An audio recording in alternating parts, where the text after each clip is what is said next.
Next है संबंध कारक। तो संबंध कारक भी हमने बताया कि संज्ञा या सर्वनाम कि जिस रूप से हमें संबंध प्रकट होता है उसे संबंध कारक कहते हैं। राधिका संजीव की मौसी है। हमने आगे क्या बताया था? संगीता की मौसी। फिर यह बस हमारे स्कूल की है।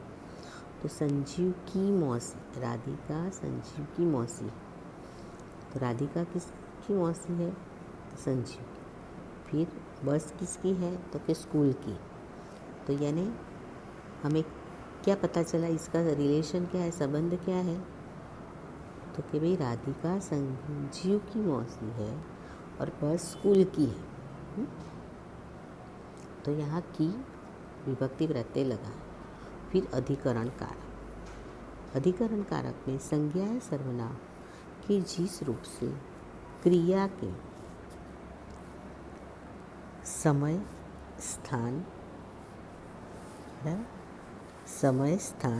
आधार आदि का बोध होता है उसे अधिकरण कारक कहते हैं। संज्ञा या सर्वनाम के जिस रूप से क्रिया के समय स्थान आधार आदि का बोध होता है उसे अधिकरण कारक कहते हैं। तो देखो, दुकान में सामान रखवाया है।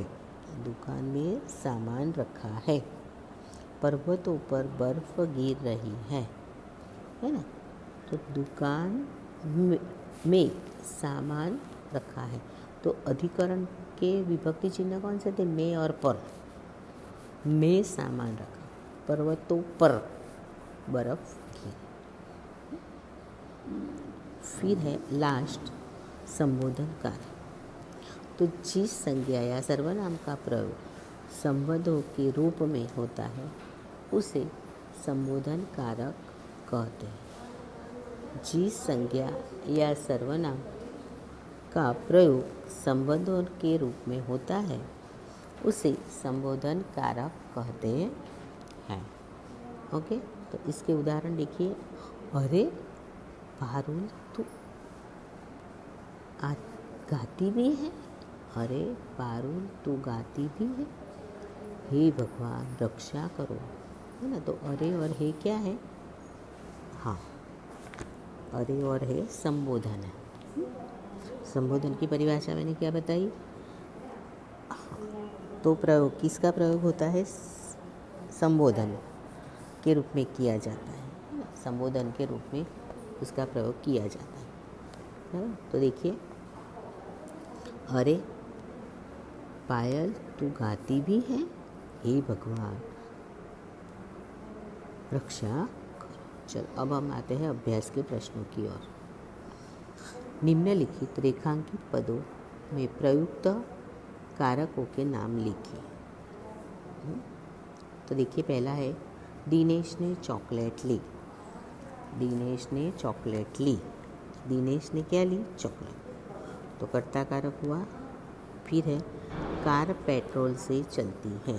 तो कार किससे चलती है? पेट्रोल से। तो से आया यानी करण। फिर पत्ता पेड़ से गिरा। क्या है? पेड़ से गिरा, अपादान। अब आप कहोगे मैडम सेकंड सेंटेंस में भी से आया है, इधर भी से आया है, पर आपको याद क्या करना है? उसकी परिभाषा। तो करण कारक की परिभाषा क्या है? हाँ, कि संज्ञा या सर्वनाम की जो रूप क्रिया होने के साधन बताते हैं, है ना? जैसे कार पेट्रोल से चलती है तो वो साधन है। फिर ये अपादान में क्या बताया मैंने आपको? हाँ, कि अलग होने का बोध। तो जैसे कि पत्ता पेड़ से गिर पड़ा तो ये अलग हुआ है। यहाँ पर भी से है, पर वो से किससे है? क्रिया का कोई साधन है और उससे जुड़ा हुआ, और ये अलग हुआ कि पत्ता पेड़ से अलग हुआ, इसलिए अपादान हुआ। समझ में आया? ओके, चलो। बाप रे कितना तेज भूकंप था। क्या है? बाप रे कितना तेज भूकंप। तो बाप रे वो क्या हुआ? संबोधन कारक। फिर दीवार पर कैलेंडर लगाना था। देखो, अब अधिकरण की याद रखने की परिभाषा, तो अधिकरण की परिभाषा क्या है?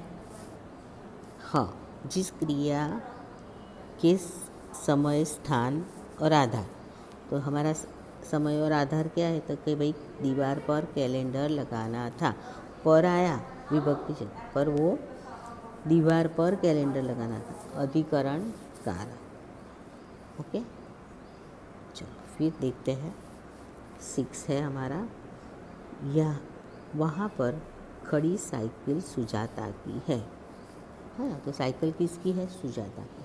तो वो क्या होगा? संबंध है ना? तो संबंध प्रकट होता है, संज्ञा या सर्वनाम के जिस रूप से संबंध प्रकट होता है उसे संबंध कारक कहते हैं, बराबर।